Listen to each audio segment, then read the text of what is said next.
From her single-handed slaughter of almost every Earthrealm hero in Mortal Kombat 9 to her retcon to full-time Wicked Queen in MK11, Sindel is one of the most divisive characters in Mortal Kombat, and just about everyone has given their 2 cents on her and the bold choices she's been subject of.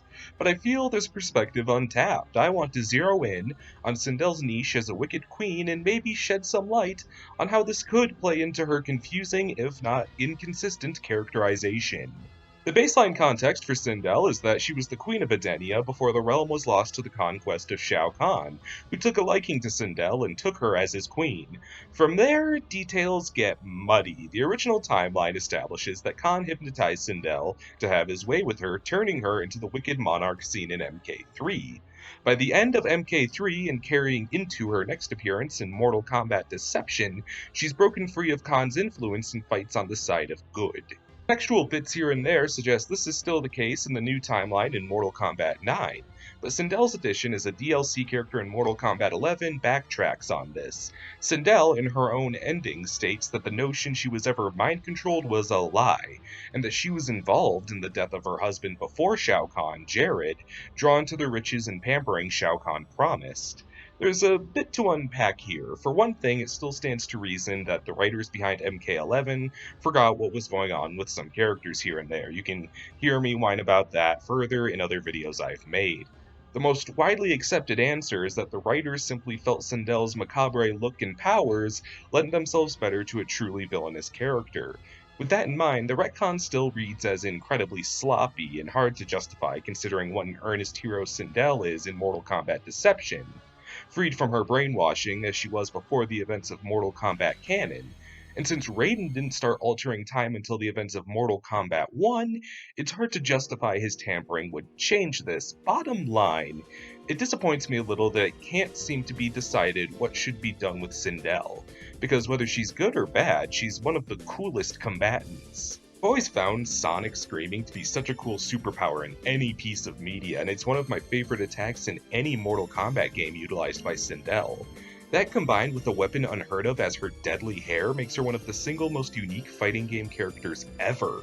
And this isn't even to speak to the notion that she's an aging woman graying of hair, which is equally unheard of in a fighting game. Considering my enthusiasm for Sindel, you may be wondering, is my preferred default for her good or evil? What's my personal Sindel I'm in the head of when I pick her? And my answer is a little column A and a little column B. I've kind of rationalized my own interpretation. Because another really neat thing about Sindel is her status as a long-reigning queen, one who, for many years within canon, was dead before she was brought back to life and mind-controlled for Shao Kahn's benefit.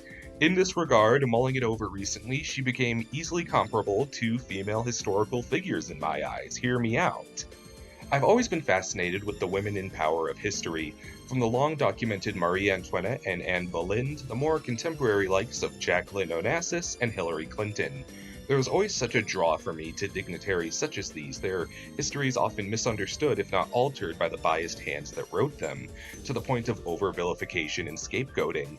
None of this is to say that figures such as these are clean of hand, but the traits in these women that are distinctly vilified grant an interesting context. Marie Antoinette, in particular, is often exaggerated as having a base, extravagant greed that caused the French Revolution, and Anne Boleyn is infamous for supposedly weaponizing her sexuality to muscle in on the English throne and uproot the Catholic Church. I was struck by the fact that these are traits shared by Sindel, played up in particular in Mortal Kombat 11. She dresses extravagantly and weaponizes her own high heels, and is incredibly promiscuous, pursuing Jax and Johnny Cage in her battle intros with them. The two traits most often vilified in powerful women Sindel has in spades, but also shared by Sindel and figures such as these, is arguably inconsistent morality and dubiousness of true nature. The inherent bias and imperfection of historic sources makes it stand to reason that it's impossible to peg most figures as truly villainous. One could argue that figures like Antoinette and Boleyn were making the best of a bad situation, if not simply caught in the crossfire and scapegoated by historian alarmists. Their identities and true motives are smeared by record, just like Sindel's. Sindel's story ranges from that of a hero to a gold-digging opportunist, and you can see just about any historical figure painted both ways if you look in the right corners. The The writers behind Mortal Kombat are the historians behind Sindel, and with that in mind, it's almost appropriate we've been exposed to such widely different interpretations of the character. I've come around to almost feeling as though it makes a lot of sense for the true nature of Sindel to vary based on who in the Mortal Kombat universe you ask. Shao Kahn considers her his malevolent bride, Kitana her loving mother. Bear in mind that in her latest retconned appearance, Sindel isn't necessarily freed from Shao Kahn's brainwashing, meaning perhaps her own memory is fuzzing from the influence of Shao Kahn's magic on top of being a revenant. She's about as certain of her own history as we are of any given leader, drunk on layers and magnitudes of brainwashing and resurrection.